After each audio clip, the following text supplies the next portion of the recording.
Okay, finally, weather is up. Okay, maganda ang weather today. So, we'll go for a quick ride. Itas lang natin yung nabili kong accessories for my Insta360. So, bumili ako ng mount for my camera. Hopefully, sturdy naman siya. And also a new microphone. Hopefully, the sound is okay. First test ko to, so we'll just maybe just breeze through it, see what works. Kung okay pa siya o hindi, we'll see later. Pero ayan, I hope you can hear my voice and hear the engine sound as well. Okay, let's go for a quick ride. Magkakape lang tayo since magandang weather. Why not, diba? Diba? Oh wait, ayusin natin yung cam since hindi pa siya. Ngayon ko lang siya isa setup. Yan. Siya. Let's go. Oh. Oh. Goods. Okay. Alright. While we test our new mic, how about we talk about some issues that has been going around in the country. So first up, napakal ko pa ba to? Kasi I know it's been already a week since this happened. So it's about the motovlogger. I don't think, siguro hindi ko nababanggitin yung name ng motovlogger, but I guess you guys know who it is. So yeah, it's a lady vlogger that has been going viral. What's this? It has been going viral. What's this? Boat number 2. Okay. Yeah, so that has been going viral in the country for the past weeks, like maybe 2 weeks already. Yun, it's about, you know, nag-overtake siya and then puntik na siyang masage and then medyo nagkainitan. And I think just gonna share my opinion. Alam ko nobody asked for this, but I'm just gonna share my own opinion on this. I think in a way, pareho naman silang may mali kasi pareho silang nagpadala sa emotions nila. But I guess the more na nagkamali is yung vlogger din, because yun nun, una sa lahat, you don't overtake on the right side. Although a lot of times I do it as well, pero it is when I know it's safe to go. But then dun sa video na pinakita niya, she already knew that this driver has been driving very erratic dahil rough roads. Kung rough roads yun, syempre iiwasan nyo yung lubak. Hindi yung katulad ng motor na madali tayong makaiwas, and hindi ganun kalaki yung range natin ng pag-iwas sa mga lubak.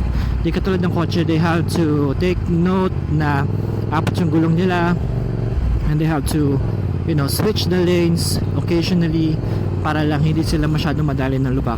So it's an off-road, understandable na gagawang talaga siya. And from what we've seen in the video, the driver of the truck, the pickup truck, he's not really driving very fast. So he's driving very slow and carefully dahil nga off-road. And yun, so I guess nainip itong motovlogger and then nag-overtake siya and muntik na nga siya masagi kasi yun nga, the driver is trying to yun, iwasan yung lubak.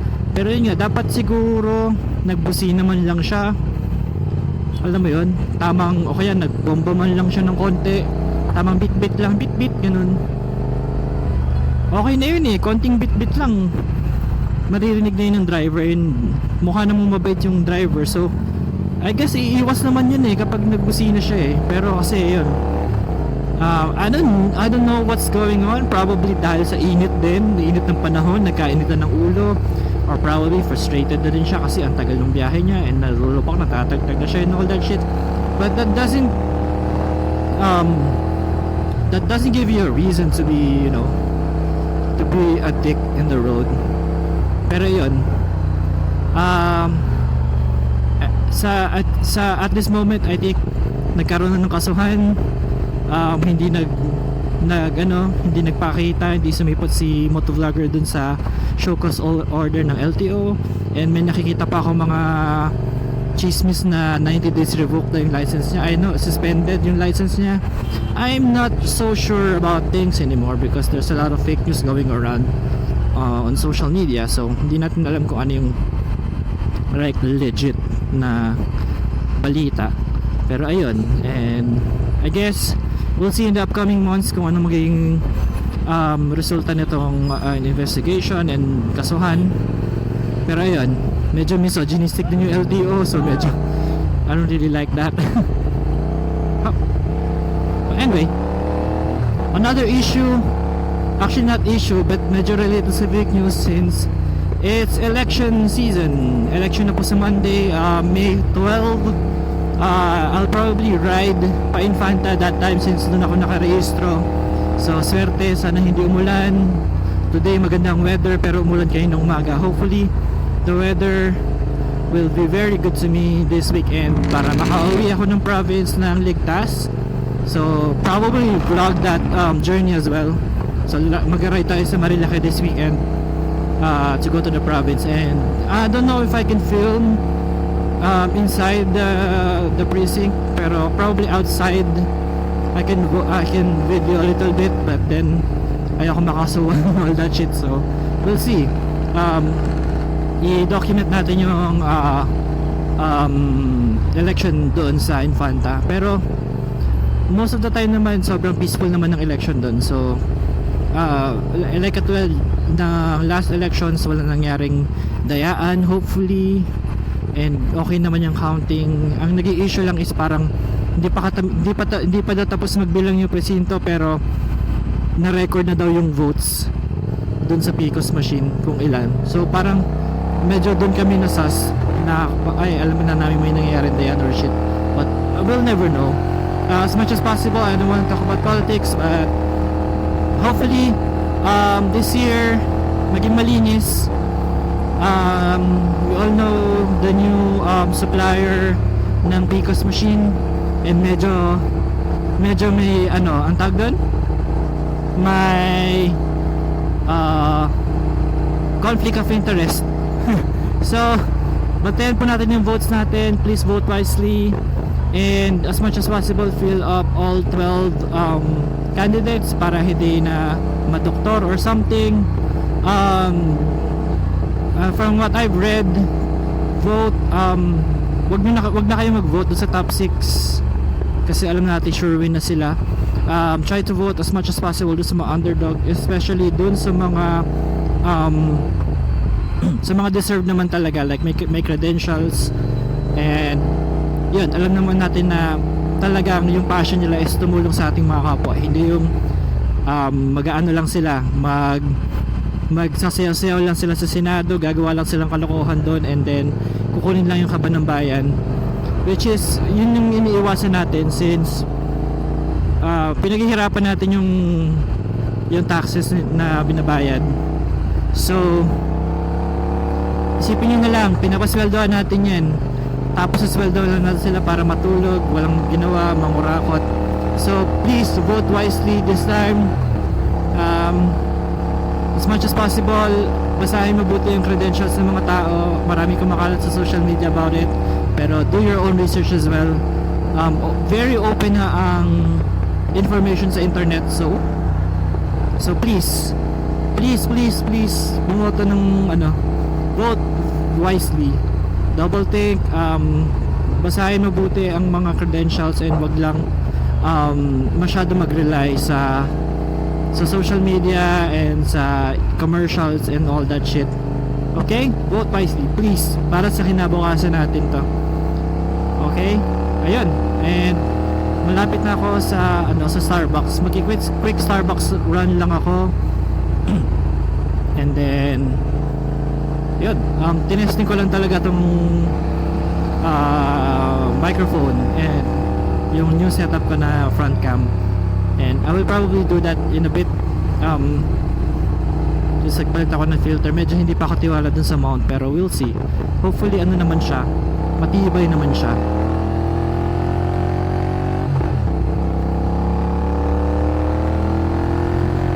Okay, so you just enjoy the pure sound of the motorcycle, I guess. Lapit na tayo sa Starbucks.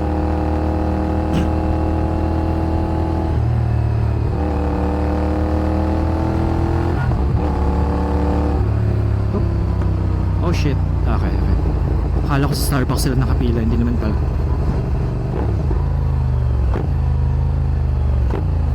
Okay. Yes, walang masyadong tao. Okay, just gonna grab a quick coffee and then uwi na din. Habang may araw. Since maganda weather, sayang naman. Okay, where can I park my shit? Oh, there. Motorcycle parking. Okay. Oh, siya. I will park here for now. Okay, we're here. Very good. Maganda yung maganda yung weather. Oh, medyo nagda-dark na yung clouds. So, saglit lang tayo. Probably at some 30 minutes coffee break from work. Walang makasama sa work actually, pero wala naman yung ginagawa. So mag-break muna tayo, coffee break. And then yan, uwi na tayo. O siya, see you guys in a bit. Okay, dito na tayo sa Starbucks. I'm just gonna go for a quick coffee run. Ay, isang caramel frap po na grande. Penchi cash. For here po. Yes po. Actually, first time ko sa Starbucks na to kasi laging punuan. And it's good. Hindi ako nag-ayos sa Daysari. Quick run lang talaga. Pampatanggalan ng stress sa work. Hopefully, the mic is good. Lumig siya dito. Let's see if holds well. Actually, what if nakasama siya? Parang, yan, nalakasan natin. Hopefully, okay naman yung audio. But, yeah. I really need a monopod for this. Wala akong monopod. So far, so good. Merenda muna ako. Merenda tayo, guys. See you guys later.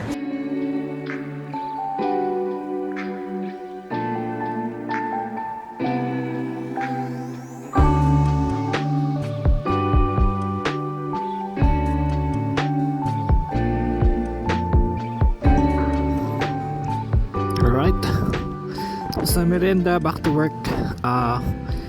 Oh siya, I guess that's about it. I hope you like the video. I hope you like the new setup that I have right now. Hopefully okay naman yung sound. I'll probably edit and post anyway. And hopefully first time ko siya matry in daylight. Kasi ever since I bought this motorcycle, lagi na lang umuulan. So good thing umaraw na ngayon. Actually medyo mukhang uulan na siya ulit, but we'll see. Hopefully gumanda na yung weather until the weekend, since we're actually going home to the province. So I probably won't record my way home na. I'm gonna record a few reels before I get back home. And then, yeah. Hope you guys had so much. Hope you guys had fun. Hopefully you guys enjoyed the video. If you guys need more of this, please do let me know. And yeah, thank you so much for hanging out with me. This has been Araceli Rides. More videos, hopefully very soon. Hopefully this weekend, wag umulan para makaride ako. O siya. Paalam, my dudes. Ingat kayo, ride safe. Okay? Vote wisely. Huwag waswas sa daan. Please, yung temper, ayusin. Okay? Maraming nagmamahal sa atin. So, remember na ang finish line ay laging sa bahay. Okay? Pag uwi natin sa bahay. Okay? Okay? Ride safe. Bye guys.